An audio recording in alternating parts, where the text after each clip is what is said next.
Capítulo Mía. ও মাই god, এটা আমি কি দেখলাম? দেখে তো আমার পুরো মাথা নষ্ট হয়ে গেছে। এটা কি আমাদের বাংলাদেশের মুভি নাকি অন্য কোনো দেশের মুভি? সেটা দেখে তো আমি এখন ভাবতেই পারতেছি না যে এরকম একটা প্রোমো তৈরি করেছে অনন্য মামুন, এরকম একটা মুভি তৈরি করছে, তার এই প্রোমো ভিতরে দেখা যাচ্ছে। তার টিজারটা লঞ্চ করেছিল, সেখানে আমরা দেখেছিলাম দুর্দান্ত ছিল, কিন্তু এখানে এই প্রোমো ভিতরে তারও এক্সট্রা অর্ডিনারি আমরা পেয়ে গেছি।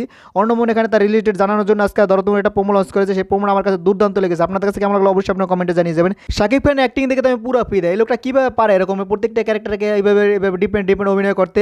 তার আমরা রাজকুমার একটা অভিনয় দেখেছিলাম, প্রিয়তম একটা অভিনয় দেখেছিলাম, তুফান একটা অভিনয় দেখেছিলাম, আমি দরদ দেখতেছি আরও এক্সট্রা অর্ডিনারি। তার অভিনয়ের ভিতরে দিন দিন পরিবর্তন আসতেছে, সেটা এখানে দেখা যাচ্ছে।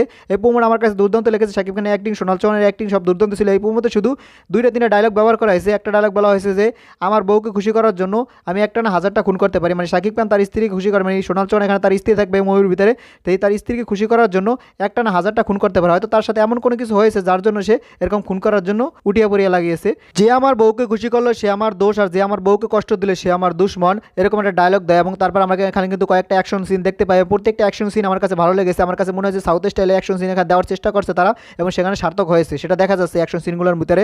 এখানে তারা 2-3টা অ্যাকশন সিন দেখেছে, প্রত্যেকটা অ্যাকশন সিন আমার কাছে ভালো লাগছে, একটা থেকে একটা বেটার লেগেছে। আপনাদের কাছে অ্যাকশন সিনগুলো কেমন লাগছে অবশ্যই আপনার কমেন্টে জানিয়ে যাবেন। কেন একজন সিনজি ড্রাইভার তোমরা সন্ত্রাস হয়ে উঠলো, সিরিয়াল কিলার হয়ে উঠলো, সাইকো কিলার হয়ে উঠলো, তা জানতে হলে আমাদেরকে মুভিটা দেখতে হবে। তার স্ত্রীর সাথে এমন কি ঘটেছিল যার জন্য সে সাইকো কিলার হয়ে গেল, তার সম্পর্কে জানতে হলে বুঝতে হলে আমাদেরকে 15 তারিখ পর্যন্ত অপেক্ষা করতে হবে। 15 নভেম্বর এই মুভিটা পুরো বিশ্বে মুক্তি পাবে, সেটা আমরা জানি। এটা যেহেতু প্যান ইন্ডিয়ান মুভি, কিন্তু এই মুভির হিন্দি ট্রেলার এখন আসেনি কেন সেটা আমরা জানি না। কিন্তু ফেসবুকে এই মুভিটার বাংলা ট্রেলার লঞ্চ করা হয়েছে 4 ঘন্টা আগে, এবং 4 ঘন্টা পরে এটা ইউটিউবে লঞ্চ করা হয়েছে। এখন কিন্তু এই মুভি হিন্দি ট্রেলার কোনো জায়গায় লঞ্চ করে না, সেটা আমি চেক করে আপনাদের জন্য ভিডিওটা বানাইছি। যখন হয়তো আপনারা যখন ভিডিওটা দেখবেন হয়তো তখন তো এটা হিন্দি ট্রেলার আসতে পারে, অন্য ট্রেলার আসতে পারে। কিন্তু এই টিজারটার ভিতরে আমরা একটা হিন্দি গান শুনতে পেয়েছি। গানটা আমার কাছে সুমধুর লেগেছে, মিষ্টি লেগেছে, আমার কাছে গানটা ভালো লেগেছে। আপনাদের সেই গানটি কেমন লাগলো অবশ্যই আপনারা কমেন্টে জানিয়ে যাবেন সেই গানটি কেমন ছিল, এবং সেই গানটি যখন রিলিজ পাবে তখন সেই গানটিকে একটা হাইপ তুলতে পারবে কিনা সেটা আপনারা কমেন্টে জানিয়ে যাবেন। দরদের টিজারটা নিয়ে যদি কথা বলি, টিজারটা দুর্দান্ত ছিল, এটা মানতে হবে। সেটা অভিনয়ের দিকে সব দিক থেকে কিন্তু এই টিজারটা টপ নচ ছিল, সেটা আমাদেরকে বলতে হবে।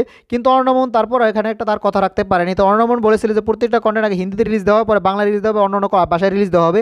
কিন্তু এখানে হিন্দিতে কোনো কিছু সে আগে রিলিজ দেয়নি, সব কিছু আগে বাংলায় রিলিজ দেয়। 2-2.5 মাস আগে যখন এই মুভির প্রথম টিজারটা লঞ্চ পেয়েছিল, সেখানে শুধু বাংলায় লঞ্চ পেয়েছিল, কোনো হিন্দিতে কিন্তু লঞ্চ পায়নি। বলেছিল প্যান ইন্ডিয়ান মুভি, কিন্তু সে হিন্দিতে কন্টেন্ট রিলিজ দিতেছে না, অন্য ভাষায় রিলিজ দিতেছে না। পরে এই মুভি এখন যে আজকে অ্যানাউন্সমেন্ট ভিডিওটা আসলো, এই মুভিটা কখন মুক্তি পাবে? 15 তারিখে এই মুভিটা মুক্তি পাবে, 15 নভেম্বর।